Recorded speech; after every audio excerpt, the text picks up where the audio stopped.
Vreme je da krenemo. Idemo. Moje ime je Marija Obradović. Ja sam ministarka državne uprave i lokalne samouprave. Dozvolite da vam predstavim naše ministarstvo i naš tim. Obzirom da se naše ministarstvo zove Ministarstvo državne uprave i lokalne samouprave, već iz naziva vidite čime se bavimo. Kakvu upravu želimo? Sigurno ste čuli za slogan uprava po meri svih nas.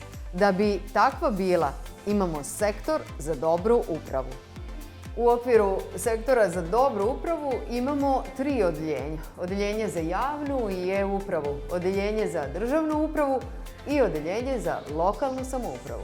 Svi propisi koji se odnose na sistem državne uprave i lokalne samouprave, zaštitnika građana, slobodan pristup informacijama od javnog značaja, zakon o referendumu, upravni postupak, inspekcijski nadzor, sve se to priprema u ovom sektoru dobre uprave. Novina je zakon na osnovu kog se uvodi elektronski pečat. Tanja, dobar dan, dobro je što smo na vas naišli. Jel možete da nam pojasnite nešto više o uvođenju elektronskog pečata? Mogu, evo najkraće. Znači, ministarstvo je dalo svoj puni doprinos razvoju elektronske uprave i stvorilo uslove za primjenu elektronskog pečata. Pečatom se potvrđuje autentičnost javne isprave i svakog dokumenta koji izdaju državni organi. Time štedimo vreme zaposlenih koji rade tako što oni više neće štampati dokumenta, slati poštom, ići onom procedurom koja je do sada bila, nego će se ta dokumenta dostavljati elektronskim putem, overena elektronskim pečatom. U sastavu ovog sektora je i odeljenje za lokalnu samoupravu. Mi smo roditeljska kuća za sve gradove i opštine. Na različite načine pomažemo im da funkcionišu. Činimo to kroz budžetski fond, jedinstvena upravna mesta, za koja ste verovatno čuli, kao što ste sigurno čuli i za e-usluge.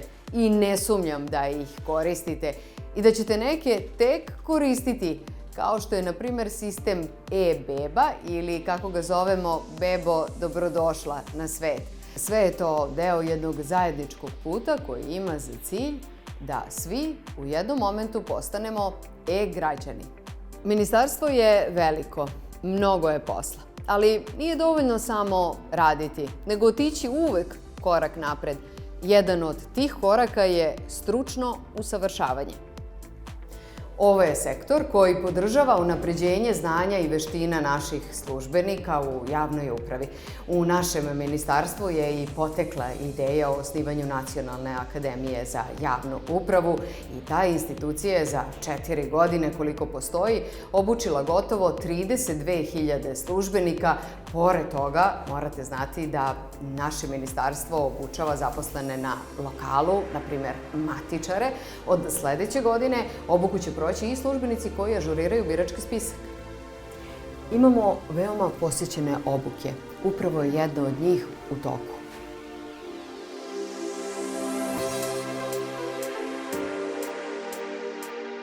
Vidite, sve je online. Imamo informacioni sistem koji sve to omogućava. Ministarstvo državne uprave i lokalne samouprave ceo taj proces obuke koordinira. Ministarstvo organizuje i 4 stručne ispita. Svi ste čuli za državni stručni ispit, a takođe imamo i ispit za inspektore, komunalnog milicionara i matičare.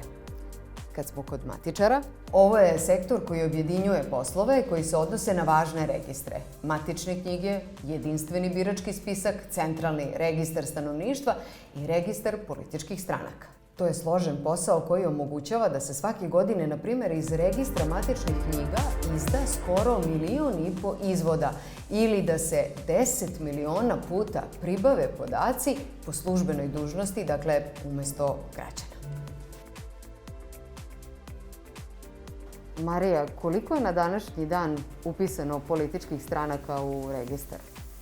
U registru je na današnji dan upisano 114 političkih stranaka. Od tog broja 69 su političke stranke nacionalnih manjina. Možda nekima od vas ovaj podatak i nije novina, verovatno zato što smo ih učinili javno dostupnim na našem sajtu i o svim našim aktivnostima možete se informisati i na društvenim mrežama. Ovo je prostor koji je građanima poznat. Ovo je naš i vaš Skip IT centar. Možda niste znali da se ovde održavaju svi stručni ispiti.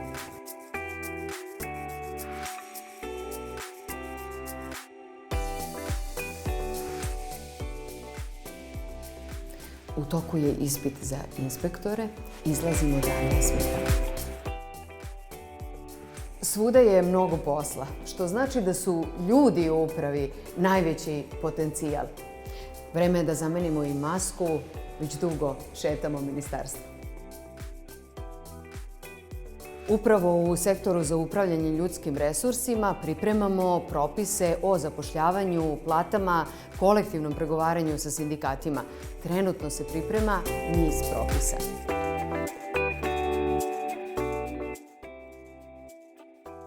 Dobar dan. Je li to gotovo? Jeste, izvolite. Jeste, odlično, hvala. Jeste dobro? Jeste. Hvala na pitanju. Odlično, nastavljamo dalje. Hvala, prijetno. Hvala te.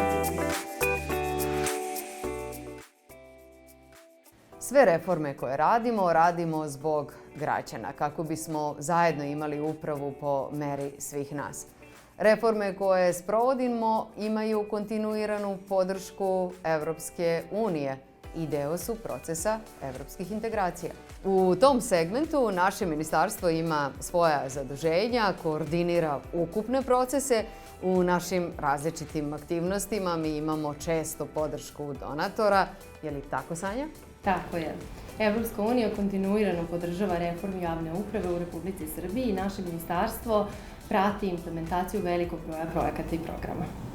Sada smo u Upravnom inspektoratu. Ovde je i Koordinaciona komisija za inspekcijski nadzor. MDULS koordinira svih 46 inspekcija. Ovde se nalazi i call centar gde možete da prijavite određenu nepravilnost. Ovo je Upravni inspektorat, a šta je njegov zadatak objasnit će nam načelnica Upravne inspekcije za Beograd Vesna Bogićević. Najjednostavnije rečeno, zadatak upravne inspekcije je da bude u službi građana. Znači, ukoliko imate neki problem, recimo podnesete zahtev za izdavanje pasoša i na šalteru vam traže da pribavite dokumentaciju, vi tu nepravilnost prijavljujete upravnoj inspekciji, a onda će upravna inspekcija preduzimati mere iz svoje nadležnosti. Nepravilnost trebalo je da se službeno pribavi, a ne da se to zahteva od građanina. I tu je Upravna inspekcija da bude u vašoj službi. Ovo je mesto gde se obavlja veliki broj različitih poslova. Posebno bih izdvojila složan posao pripreme budžeta ministarstva i sve što je u vezi sa javnim finansijama, jer od toga zavisi i realizacija svih ostalih aktivnosti u ministarstvu. Veliki obim poslova znači malo vremena za priču, pa ćemo ući samo na kratko. Tražili ste me, Stanija? Jeste, tražila sam vas, trebalo bi nešto da mi potpišete na kratko da se vidimo. Ne brinite, bit će sve završeno na vreme. Hvala vam. Ovde je naš odsek za javnost rada, naš protokol i pres služba. Upravo sa ovog mesta odlaze informacije koje su tačne i transparentne. To su informacije o našem radu koje vi dobijate putem medija ili društvenih mreža. Svaka institucija mora da ima tu jednu kariku koja spaja znanja i veštine. U našem ministarstvu ovaj odsek je ta karika. Napravili smo pun krug. Ponovo smo u kabinetu ministra. Ovde sve počinje i sve se završava. Ovde se stavlja onaj čuveni pečat na svaki akt koji izlazi iz ministarstva. Sve što ste videli deo je sveobuhvatne strategije reforme javne uprave, koje se u Srbiji sprovodi uz podršku Evropske unije. I ovaj sajam na kojem nas gledate takođe je deo naših planova za budućnost. To ste vi, a mi vas pozivamo da nam se pridružite. Mi smo jedan tim. Dođite, budite deo brenda Ministarstva državne uprave i lokalne samouprave.